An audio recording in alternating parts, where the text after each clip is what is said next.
नमस्कार दोस्तों, मैं कृष्णमूर्ति आप सभी का स्वागत करता हूं लर्निंग मिरर यूट्यूब चैनल में। दोस्तों आज मैं बताने वाला हूं आपको कि large cap, mid cap, small cap में कैसे स्टॉक डिस्ट्रीब्यूट किया जाता है, कैसे जो है वो आपके फंड को डिस्ट्रीब्यूट करते हैं और आप गलती कहां करते हो in the sense of investments. इसका मतलब क्या हुआ, जो आपके पोर्टफोलियो में डिजास्टर दिखता है या फिर आपके पैसे वाइप्ड आउट होते हैं किसी कंपनी के डूब जाने से या फिर किसी कंपनी के डिलिस्ट हो जाने से, वो आप गलती कहां करते हो वो आप अपने फंड मैनेजर से सीख सकते हो। तो यहाँ पे आप वैल्यू रिसर्च ऑनलाइन चले आना, स्टॉक फिल्टर और म्यूचुअल फंड फिल्टर के लिए फ्री बहुत ही आपको टूल्स मिलेंगे। इसमें मोस्ट ऑफ द चीज़ें इसमें फ्री हैं, आप वहाँ से सर्च कर सकते हो। फंड्स पे आना और यहाँ पे एक्सप्लोर मोर फंड्स पे क्लिक करना।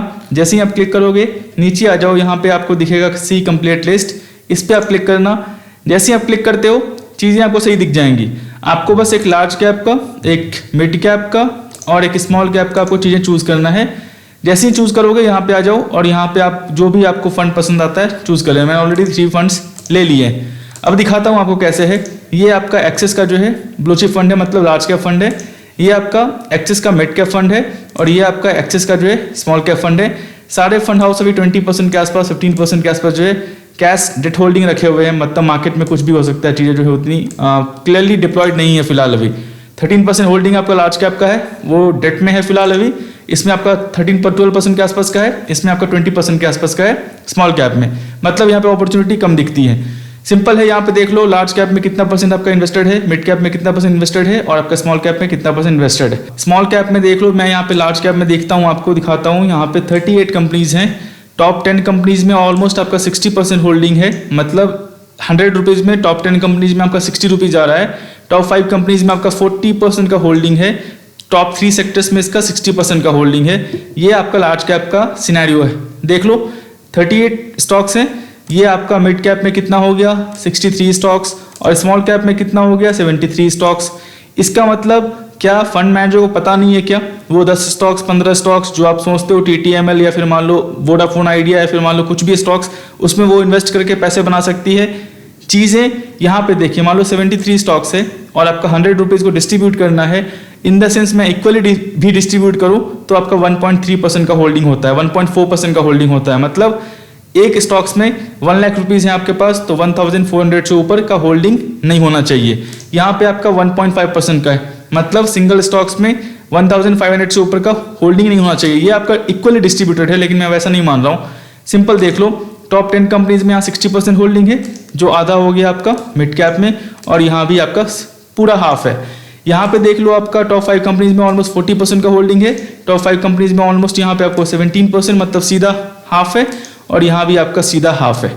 तो जब भी आप पैसे, क्योंकि मैंने बता रखा है लार्ज कैप में 50-60%, मार्केट डाउन होता है इन वर्स्ट केस तो आपको मिड कैप में 70-80% और स्मॉल कैप में 80-90% डाउनफॉल देखना पड़ेगा। कोई दूसरा ऑप्शंस अवेलेबल नहीं है आपके पास। चीजें समझ गए?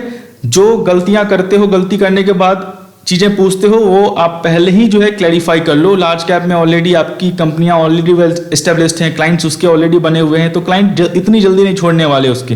तो आपको अर्निंग्स पे इम्पैक्ट पड़ता भी है तो उतना इम्पैक्ट नहीं पड़ने वाला जो आपको मिड कैप में, उससे मॉडरेट इम्पैक्ट पड़ता है। स्मॉल कैप में तो चीजें आपको हैं नहीं है, वो आपको दिक्कत रहेंगी।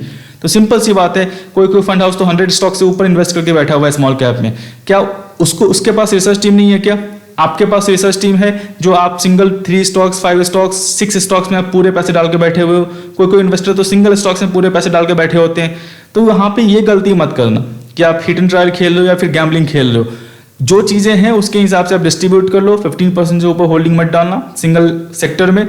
एक स्टॉक्स में 5% से ऊपर होल्डिंग मत डालना, चाहे वो मिड कैप हो चाहे वो स्मॉल कैप हो। लार्ज कैप में आप 10% ले जा सकते हो, एक सेक्टर में 20% या 25% आप ले जा सकते हो। ये काम आप कर सकते हो, क्योंकि 10 में से 8 कंपनियां चल ही जाती है लार्ज कैप में। वो आपका रेशियो 4 से 5 कंपनीज का है मिड कैप में, और वो रेशियो आपका 2 to 3 कंपनीज का है स्मॉल कैप में।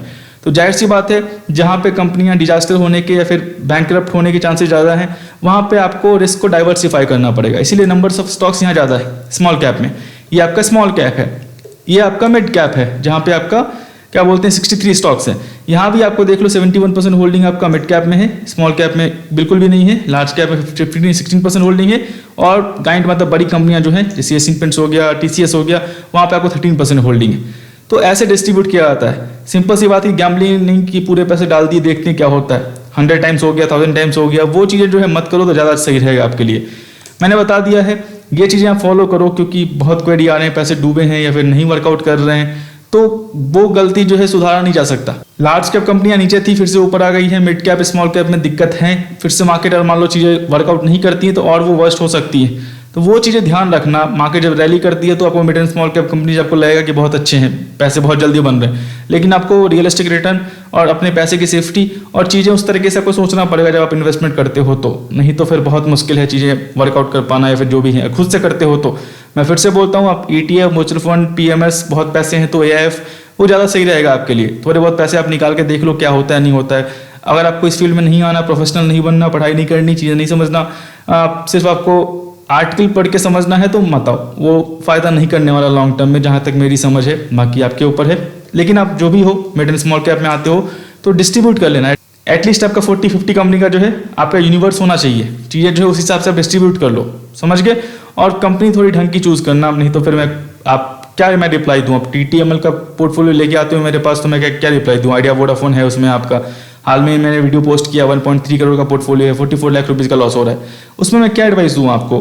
चीज़ें वर्स्ट होने के बाद आते हो तो मैं क्या एडवाइस कर सकता हूँ। सिंपल है, चीज़ें आप समझ जाओ, दिक्कत नहीं होने वाली है।